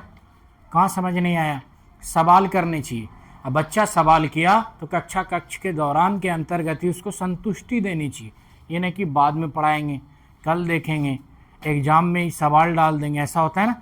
ऐसी सारी चीज़ें भी क्या हो जाती है? निगेटिव हो जाती है। आगे देखो, शिक्षण सामाजिक प्रक्रिया है। शिक्षण क्या है? सामाजिक प्रक्रिया है। लेकिन इसको अगर पाठ्य पुस्तक आधारित डालेंगे तो जटिल होगी ना। तो इसीलिए पुराने ज़माने में शिक्षण को सामाजिक प्रक्रिया के अंतर्गत रखा गया था, जिसमें शिक्षण में आता था बढ़ई भी, सिलाई मशीन भी, पेंटर भी। ये सारे काम पहले किस में आते थे? शिक्षण में, जिसको बोलते थे सामाजिक शिक्षण। अब ये सब शिक्षण नहीं रह गया। ये सब है क्या शिक्षण? अब शिक्षण रह गया को खो गो घो ABCD, जिससे कोई लाभ नहीं होता है। जबकि शिक्षण का उद्देश्य क्या था? सामाजिक एवं व्यवसायिक, जो आपको रोजगार दिलाए, ऐसा शिक्षण जो आपको समाज में क्या हो कि समाजीकरण में बड़ी भूमिका। कहेगा पढ़ा लिखा है, बोलने दो इसको, आदमी आगू करता, आज तो कहेगा ये बकलोल है, पीछू कर। होता है कि नहीं? शिक्षा का उद्देश्य ही नहीं रहा, ना तो हम आज सामाजिक हैं ना तो व्यवसायिक हैं। अगला है शिक्षण आमने सामने होने वाली प्रक्रिया है। अभी बताया ना जैक्सन क्या बोला? शिक्षण आमने सामने होने वाली प्रक्रिया है। एक छात्र होता है, एक शिक्षक होता है, सामाजिकरण के हिसाब से दोनों सीखता है। तो शिक्षण क्या हो गई? आमने सामने होने वाली प्रक्रिया भी है। यही सारे पॉइंट भरे हुए होते हैं वहाँ पे, जिसको पढ़ के अंदाजा लगाना पड़ता है कि आंसर क्या जाएगा। अगला है शिक्षण लक्ष्य शिक्षा सहयोगात्मक होता है। शिक्षण सीखने का संगठन है। शिक्षण में बालक की कमियों का पता करके उन्हें दूर करने का प्रयास किया जाता है। शिक्षण क्या है? कि इसमें बालक की कमी को दूर करने का प्रयास किया जाता है। ये है शिक्षण, और इसी को हम लोग बोलते हैं मूल्यांकन। मूल्यांकन या परीक्षा का अर्थ क्या होता है? बच्चों में प्रतियोगिता को बढ़ावा देना, बच्चे की कमियों को तलाश करना, या बच्चों की कमियों को दूर करना।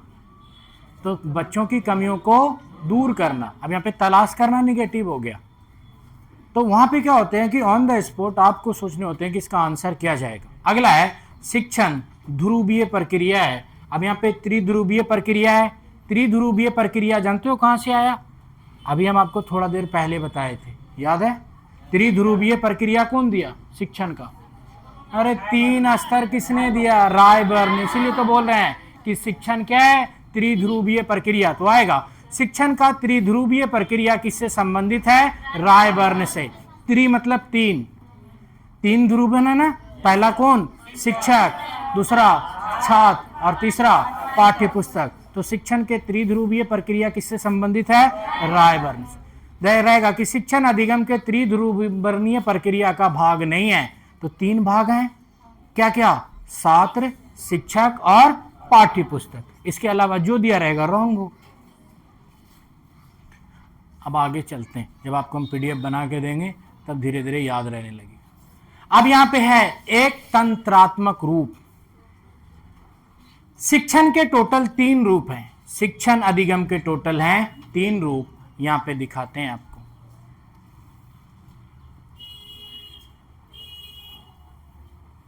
कि बहुत चीजें क्या है कि बहुत चीजें आपको यहां से 3 क्वेश्चन आपका यहां से समझ में आ जाएगा। शिक्षण का पहला रूप है हस्तक्षेप रहित रूप।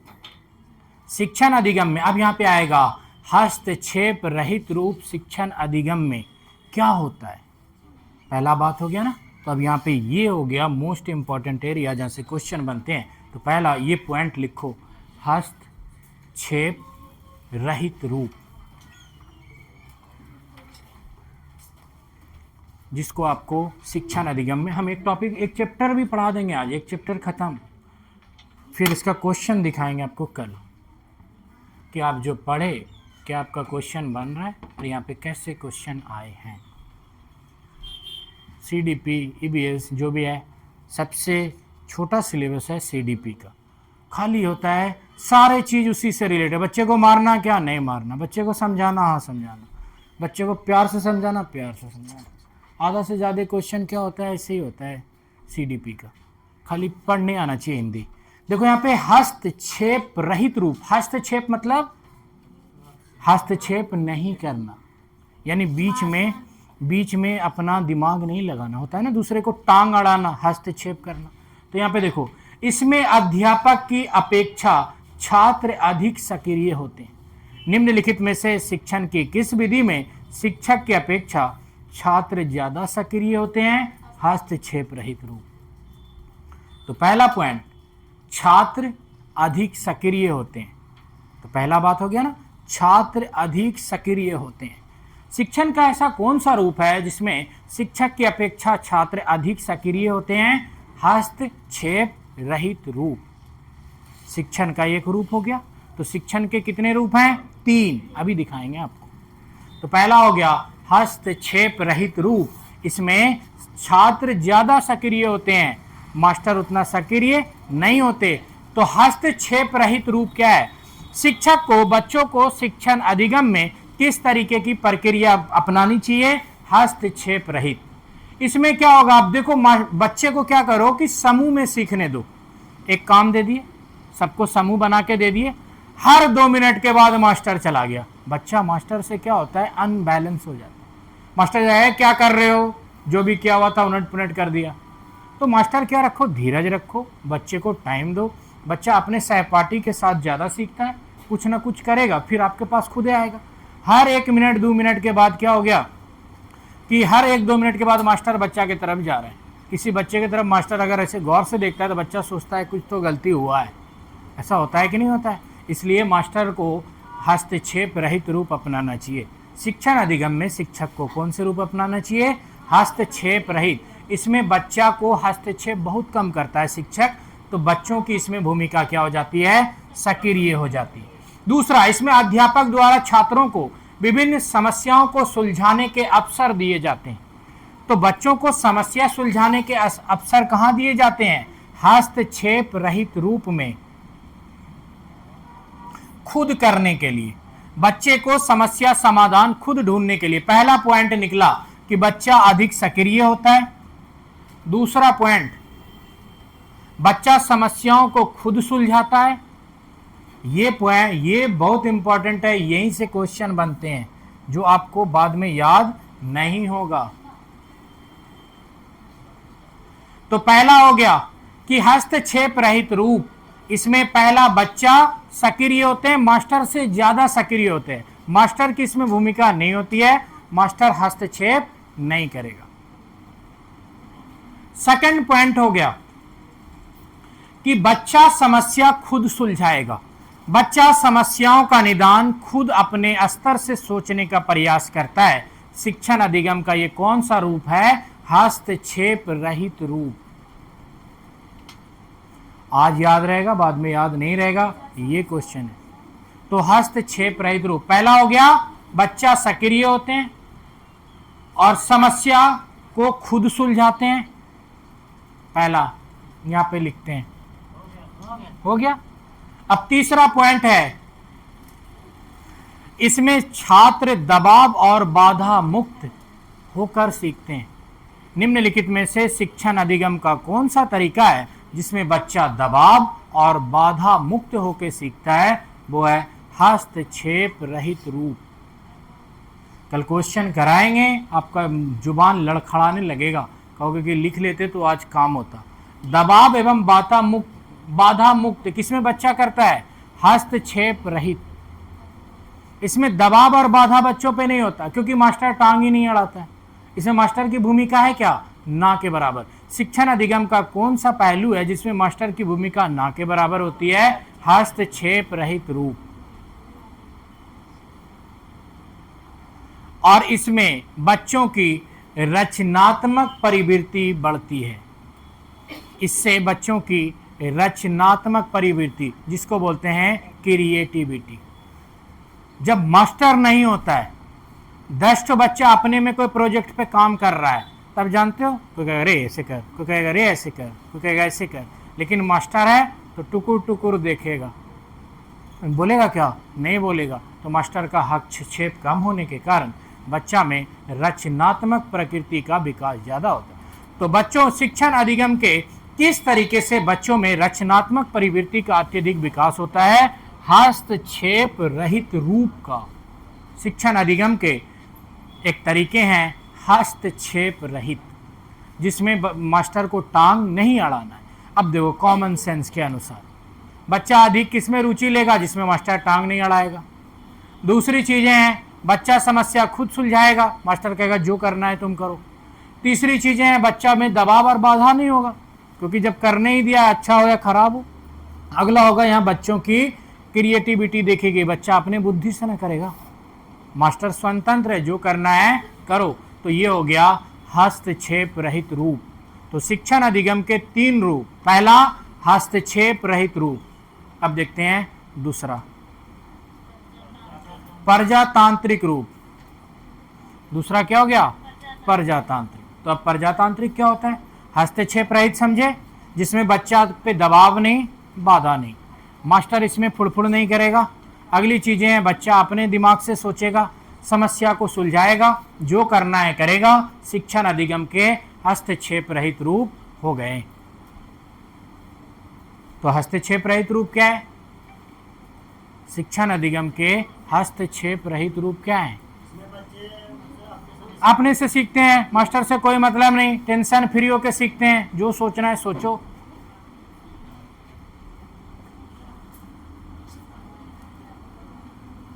हाँ हेलो, हाँ बीपीएससी में छुट्टी दे दीजिए सर, नया बैच है आपका सीटेट।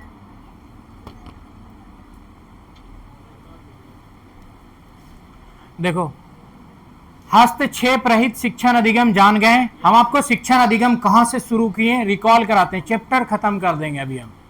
कल आपको क्वेश्चन कराएंगे, आप अपना ये मत सोचना कि ईवीएस पढ़ाता था सीडीपी पढ़ाने लग गया, जब आपका काम नहीं होगा तब ना आप बोलोगे।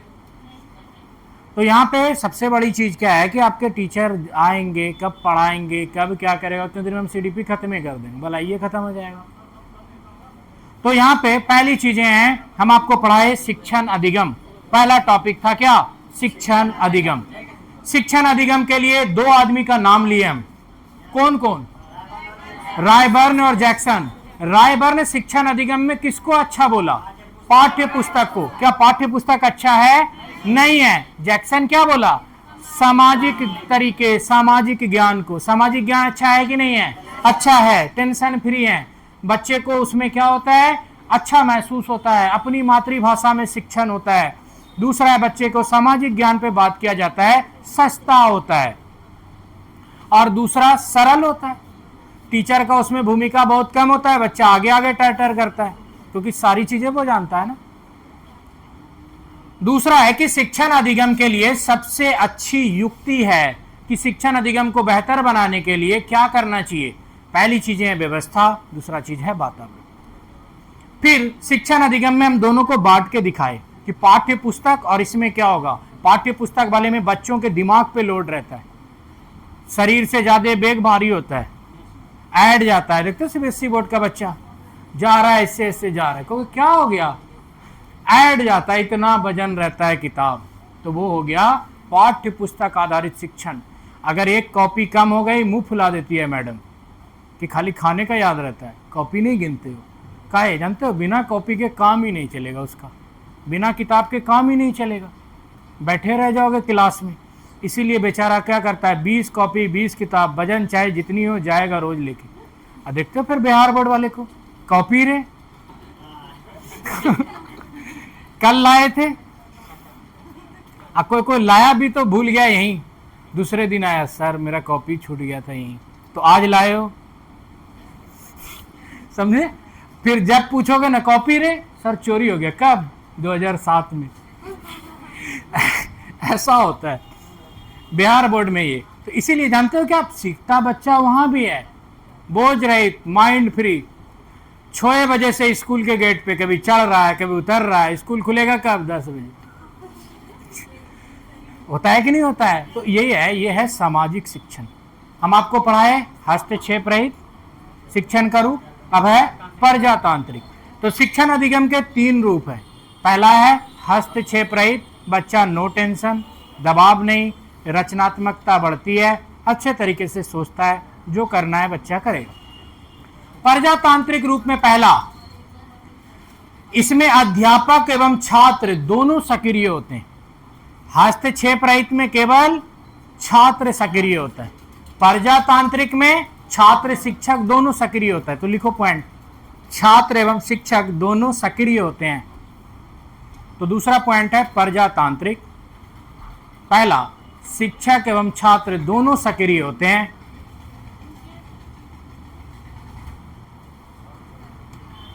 शिक्षक एवं छात्र दोनों सक्रिय, शिक्षक एवं छात्र दोनों सक्रिय।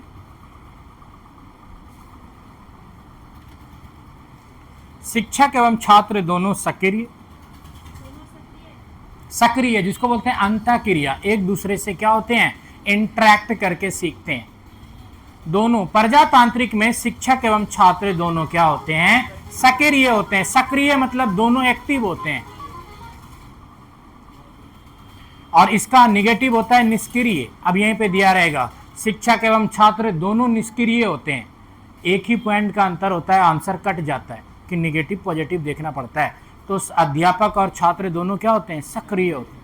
दूसरा, अंतःक्रिया करके, दूसरा पॉइंट है अंतःक्रिया करके, तो दोनों सक्रिय होते हैं। तो कैसे सीखते हैं, कैसे शिक्षण होता है, अंतःक्रिया करके, एक दोनों से इंटरैक्ट करके, बात करके। शिक्षक और छात्र दोनों सक्रिय होते हैं, दो में अंतःक्रिया करके सीखते हैं। अंतःक्रिया, अभी अंतःक्रिया पढ़ा है ना, अंतःक्रिया बोलते हैं जब दोनों एक दूसरे से क्या करते हैं कि इंटरैक्ट करके सीखते हैं। कभी टीचर बच्चों से सवाल पूछा, कभी बच्चा टीचर से कोई जवाब पूछा। और सह संबंधित मतलब होता है जुड़ा हुआ, और अंतःक्रिया मतलब होता है एक दूसरे से इंटरैक्ट करके। तीसरा पॉइंट है, इसमें तर्क करने एवं प्रश्न करने के अवसर दिए जाते हैं। अब देखो, अंतःक्रिया करेगा तो प्रश्न कर सकता है ना, सोच सकता है। टीचर बच्चों से पूछेगा तुम ऐसा कैसे सोचे, तो वो बताएगा। इसमें तर्क करने, प्रश्न करने की आजादी, तर्क करने, प्रश्न करने की आजादी। अब जरा सोचो, हस्तपरक में ऐसा होगा क्या, तुमको काम दे दिया, बोलेगा जब तुम बोलबे कि ये टांग मत अड़ाओ, तो पूछते हमरे से कौन ची हो, जो अपने बुद्धि से बनाओ। इसीलिए तो वहां दबाव नहीं होता है ना, बच्चा रचनात्मक क्रिएटिविटी होती है कि बच्चा को जो करना है खुद ही करना है। लेकिन यहाँ क्या होती है, दोनों की भूमिका होती है। तो बच्चा यहाँ क्या हो सकता है, तर्क भी दे सकता है। मास्टर पूछेगा ऐसा कैसे किए तुम, तो बता भी सकता है, क्योंकि यहाँ पे दोनों एक्टिव है, दोनों सक्रिय है, और दोनों कैसे क्या कर रहा है, अंतःक्रिया। तो तर्क भी है, प्रश्न भी पूछ सकता है। बच्चा मास्टर से पूछेगा सर इसका क्या करें, ये ऐसे कैसे हुआ, और बच्चा अपना तर्क भी दे सकता है, सर हम ये ऐसे ऐसे किए। तो ये किस में जाएगा, प्रजातांत्रिक में भी देखेंगे क्वेश्चन कैसे बनेगा कल। 4 है, इसमें जो है बोध स्तर, ये बोध स्तर शिक्षण का उदाहरण है। अंडरस्टैंडिंग लेवल, बोध स्तर शिक्षण। अगला तुरंत सेम क्वेश्चन आता है कि बोध स्तर शिक्षण अधिगम, शिक्षण अधिगम के किन पहलू में समाहित है, प्रजातांत्रिक। बोध स्तर शिक्षण, शिक्षण अधिगम के किस पहलू में समाहित है, प्रजातांत्रिक शिक्षण। अब देखो यहाँ पे हस्तपरक और प्रजातांत्रिक में कुछ अंतर समझ आया। हस्तपरक में बच्चा टेंशन फ्री, किसी से सवाल नहीं पूछ सकता, किसी से अंतःक्रिया नहीं कर सकता, अकेला टेंशन फ्री, जो करना है करो। वहां बच्चा अपनी बुद्धि के बारे में सोचता है, यहाँ बच्चा मास्टर से सवाल भी पूछता है, अपना तर्क भी देता है कि ऐसे करेंगे ऐसा होगा। ये क्या होता है, बोध स्तर शिक्षण अधिगम होता है। और वो बोध वहां पे बच्चा क्या करता है, खुद सीखता है। यहाँ पे बोध स्तर शिक्षण अधिगम होता है कि यानी कि बच्चे को अंडरस्टैंडिंग यानी समझदारी सिखाई जाती है। टीचर करता भी है, बताता भी है, दिखाता भी। और वहाँ बच्चा क्या करता है कि रचनात्मक तरीके से सीखता है, और यहाँ बौद्ध स्तर तरीके से सीखता है, क्योंकि यहाँ उसके साथ शिक्षक है।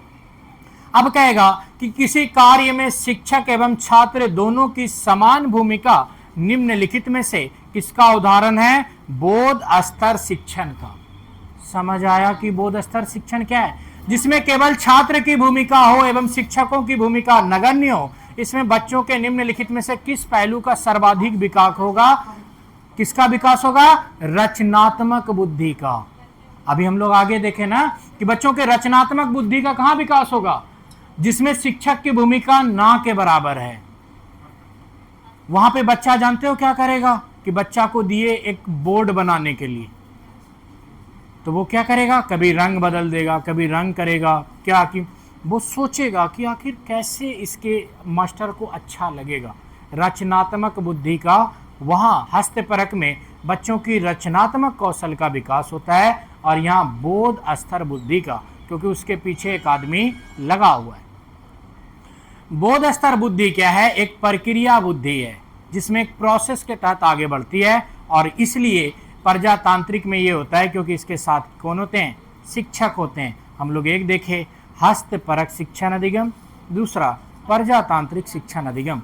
अब है लास्ट है तीसरा, एक तंत्रात्मक रूप। शिक्षण अधिगम के कितने रूप हैं? 3। पहला हस्तपरक शिक्षण, दूसरा प्रजातांत्रिक शिक्षण, तीसरा एक तंत्रात्मक रूप। तीनों समझे? पहला शिक्षण अधिगम में हस्तपरक शिक्षण, दूसरा प्रजातांत्रिक शिक्षण, तीसरा एक तंत्रात्मक शिक्षण। 3 शिक्षण हो गया। अब है कि हस्तपरक और एक तंत्रात्मक एक दूसरे का उल्टा है। हस्तपरक रहित में मास्टर क्या करेगा? बच्चा को टेंशन फ्री रख देगा, और एक तंत्रात्मक में बच्चा टेंशन फ्री रहेगा। जो करना है करेगा कौन? मास्टर। यहां देखो, इसमें केवल शिक्षक सक्रिय होते हैं। तो अब है शिक्षण अधिगम का ऐसा कौन सा विधि है जिसमें केवल शिक्षक सक्रिय होते हैं? एक तंत्रात्मक रूप। इसमें बच्चा एक्टिव नहीं होता है, इसमें छात्र की इच्छाओं को कोई स्थान नहीं दिया जाता है। बच्चा बोलेगा सर, बोल के पढ़ाइए ना, कहेगा चुप, सर पीडीएफ दीजिए ना, चुप। यानी क्या है? इसको बोलते हैं शिक्षक केंद्रित शिक्षण। शिक्षक केंद्रित शिक्षण के उदाहरण क्या है? एक तंत्रात्मक रूप। तो एक तंत्रात्मक रूप में सबसे पहला पॉइंट शिक्षक केंद्रित। पहला शिक्षण केंद्रित, शिक्षक केंद्रित हुआ ना एक तंत्रात्मक। शिक्षक केंद्रित, शिक्षक सक्रिय। अब या तो शिक्षक सक्रिय लिख लो तो शिक्षक केवल सक्रिय होगा, शिक्षक केंद्रित हो गया ना। दूसरा पॉइंट, बच्चों की इच्छाओं को स्थान नहीं।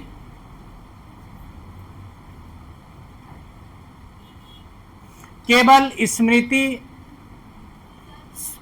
पहला है शिक्षक सक्रिय, उसके बगल में लिख देना शिक्षक केंद्रित।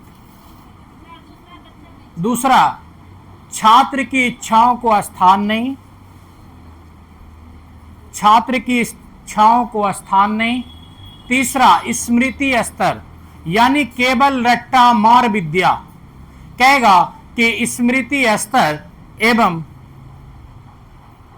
रट्टा विद्या शिक्षण अधिगम के किस पहलू के अंतर्गत आते हैं? एक तंत्रात्मक में।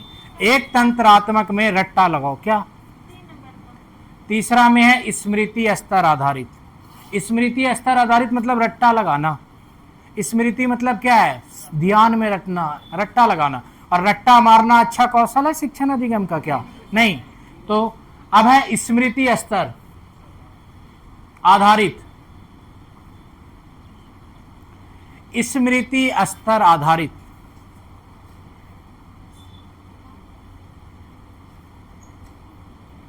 चौथा है अशुद्ध शिक्षण। कोई मास्टर बच्चे को ऊल झुलूल पढ़ा रहा है, वो कौन सा शिक्षण अधिगम हुआ? एक तंत्रात्मक शिक्षण। कोई बच्चों को बिना मतलब का क्लास दिए जा रहा है, किसके अंतर्गत आएगा? एक तंत्रात्मक शिक्षण। कोई बच्चा मास्टर से सवाल पूछा, मास्टर उसको उल्लू पढ़ा दिया, किसके अंतर आएगा? एक तंत्रात्मक शिक्षण। चौथा है ये अशुद्ध ज्ञान। खाली अशुद्ध ज्ञान। अभी हम समझाते हैं ना, छोटे छोटे की पॉइंट लिखो ना बस, ताकि कल आपको क्वेश्चन कराएंगे ना समझ में आए। अशुद्ध ज्ञान। अब देखो, आपको जो हम पढ़ाएं, इतना देर जो आप रुके, उसका सार, हमारा चैप्टर हो गया खत्म। शिक्षण अधिगम चैप्टर क्या हो गया? समाप्त। अब इसमें हम लोग 3 चीजें सीखें, एकात्मक, प्रजातांत्रिक और एक तंत्रात्मक। आपको तीनों नियम पता चले। इसमें क्या है? बच्चा मास्टर को कुछ से कुछ पढ़ाए, क्या? एक तंत्रात्मक। बच्चा मास्टर को अशुद्ध ज्ञान दे, एक तंत्रात्मक। बच्चा मास्टर बच्चों को रटने को क्या करे? प्रोत्साहित करे। शिक्षण अधिगम किसमें गया? एक तंत्रात्मक। बच्चा इसमें क्या करता है? रटन विद्या के आधार पे शिक्षण करता है कि छात्र स्मृति आधारित शिक्षण अधिगम करता है। शिक्षण अधिगम के कौन से रूप हैं? एक तंत्रात्मक रूप। अब यहां से शिक्षण अधिगम से संबंधित चीजें पहले आपको हम पढ़ाएं कि शिक्षण अधिगम के लिए 2 चीजें जरूरी है, वातावरण और व्यवस्था। शिक्षण अधिगम 2 पहलू पर आश्रित है, सामाजिक और पाठ्य पुस्तक। पाठ्य पुस्तक है केवल लिखा हुआ, जो उसमें भरा हुआ है उसके आधार पे। बाद बाकी सारा ज्ञान सामाजिक में आएगा, चाहे वो भ्रमण हो, चाहे खेल विधि हो। शिक्षण अधिगम की ये भी विधि है ना, तो ये सारी विधि किस में आ जाएगा? सामाजिक शिक्षण में। फिर है कि शिक्षण अधिगम को हम लोग 3 भागों में बांटे, हस्तपरक रहित शिक्षण, दूसरा प्रजातांत्रिक शिक्षण अधिगम। तो हस्तपरक शिक्षण में क्या होगा कि उसमें बच्चा क्या करता है? सक्रिय होता है, अपने तरीके से सीखता है। लेकिन एक तंत्रात्मक में बच्चा की कोई भूमिका नहीं, इसमें मास्टर की भूमिका हो जाती है। इसीलिए एक तंत्रात्मक शिक्षण विधि शिक्षक केंद्रित विधि है, और बाल केंद्रित शिक्षण विधि कौन सा हो जाएगा? हस्तपरक रहित शिक्षण विधि। और यहां से क्वेश्चन बनते हैं सीडीपी में 2 से 3। इतना ही पढ़ाए ना, कल देखना आप, फिर कहोगे आए ये तो पहले भी हम पहले पढ़े थे ही नहीं पढ़े थे। क्योंकि बच्चे को हस्तपरक, प्रजातांत्रिक, एक तंत्रात्मक के नियम ही नहीं पता है। शिक्षण पूरा सीडीपी पढ़ लिए। अब अगर कोई कहेगा निम्नलिखित में से कोई शिक्षक बच्चों को उसके पाठ्य रटन विद्या या स्मृति आधारित शिक्षण अधिगम के आधार पर शिक्षण करा रहा है, शिक्षण अधिगम का ये कौन सा तरीका है? एक तंत्रात्मक। ऐसे क्वेश्चन बहुत ज्यादा आते हैं। फिर वहां पे बच्चे को लगता है ये तो हो गया पेडागोजी, क्या मारोगे आप? ऐसे करके एक बड़ा सा सवाल दे दिया, ऑप्शन में दे दिया, एक तंत्रात्मक, प्रजातांत्रिक, हस्तपरक रहित। आपको तीनों नाम पढ़ के लगेगा क्या से क्या हो गया, क्या मारोगे? अब क्या है कि आपके माइंड में एक नॉलेज है कि हस्तपरक रहित बाल केंद्रित, दूसरा हो गया प्रजातांत्रिक, दोनों की भूमिका, एक तंत्रात्मक केवल मास्टर की भूमिका।